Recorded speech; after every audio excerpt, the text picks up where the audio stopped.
I'm Ceri Brenner and I'm a physicist.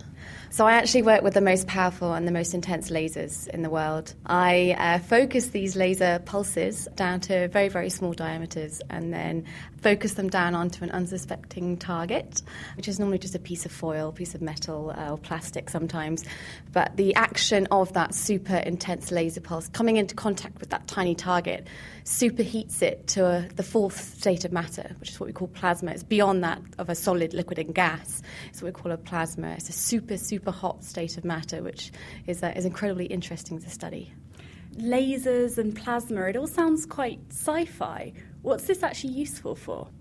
On Earth, there aren't many plasmas around, but actually outside of the Earth, in the universe, in the known or visible universe, plasma takes up about 99% of the known or visible universe. All extraordinary occurrences that occur maybe at the centre of the sun or in supernova explosions, they're all in these incredibly high temperature plasma states. So to be able to study those here on Earth is quite an interesting way of studying the fundamentals of the universe and where we exist. But I'm actually focusing on the more application side of laser plasma physics. I look at the bursts and jets of radiation that come flying off when you kind of smash a high-powered laser into a tiny target. When I say radiation, I mean all flavours of radiation. So we have electromagnetic radiation in the form of gamma rays and X-rays. That's really high-energy electromagnetic radiation. But we also find that there's ionising radiation that comes flying off as well. So that's high-energy particles of electrons and protons and even ions and nuclei. And sometimes we even get jets of energetic neutrons flying off as well. And the kind of beauty of that process is that all of those flavours of radiation are coming off from a bubble of plasma that's no wider than a human hair. It's a tiny little bubble. And the beauty of this mechanism of using lasers to drive bursts of radiation is that you can actually fine-tune the type of radiation that comes flying off. You can control the energy of the radiation, its direction even, or even the type of radiation that comes off just by changing the laser parameters. So by changing the laser energy or the laser direction, or even just changing the target, changing it from maybe a gold target to a copper one or a plastic one. Or in some cases, the target's not even solid, it's just a puff of gas. But just by doing these fine changes, which are very, very easy to do in the lab, you can have a completely different spectrum of radiation flying off. So the source of radiation is really compact, ultra compact, and it's flexible and versatile. And so then using it for applications, that's where the real key is. And those applications are varied. They have impact in the medical, security, industrial sectors, because these bursts of radiation could be used for things like imaging, by freeze-framing the motion of things that are moving very, very fast. One of the things I've been looking at is seeing if I can image turbine blades rotating at full speed, using ultra-short exposure time of these ultra-short pulses of radiation. Is one of the things you could do. So is that like when you look at a dripping tap under a strobe light, you can make it look like the drip's going back up into the tap, or you can freeze it in the air? Is it that the same idea? Exactly. So that's exactly what we're trying to do, but on the kind of really extreme level. With pulsed radiation sources, exactly what you can do, yeah. So you mentioned medical applications. What kind of things could we be using lasers for in a medical situation in the future? The medical is twofold. On the one side, it's to do with diagnosis, so to do with kind of imaging parts of the body. That would be really interesting, is to image very small growths in the body. So in that case, it would be the very early stages of tumour growth. Being able to see those in the background of body tissue. It's very hard to do with standard X-ray absorption imaging techniques.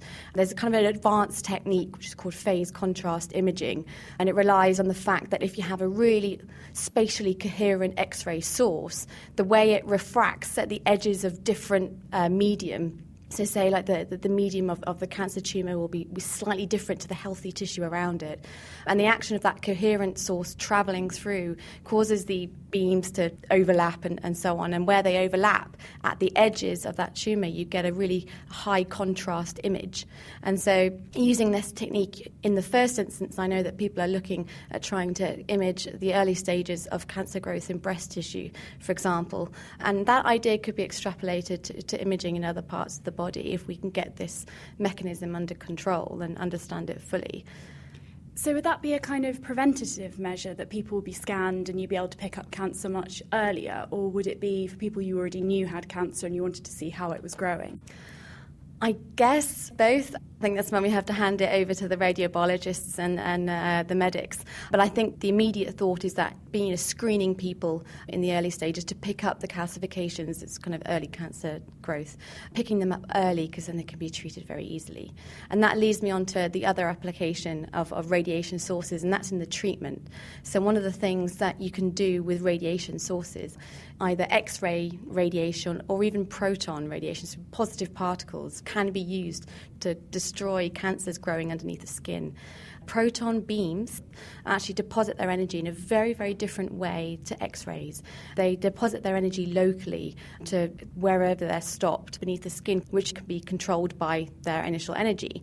So in the case of using protons as opposed to X-rays, you're able to deposit a lot of energy, destructive energy to the cancer and actually stop the healthy tissue around the cancer being exposed to radiation, which is much more ideal compared to X-rays where they can penetrate through to the cancer itself, but unfortunately you do get a bit of X-ray irradiation to the healthy tissue around the surrounding area, which is less than ideal.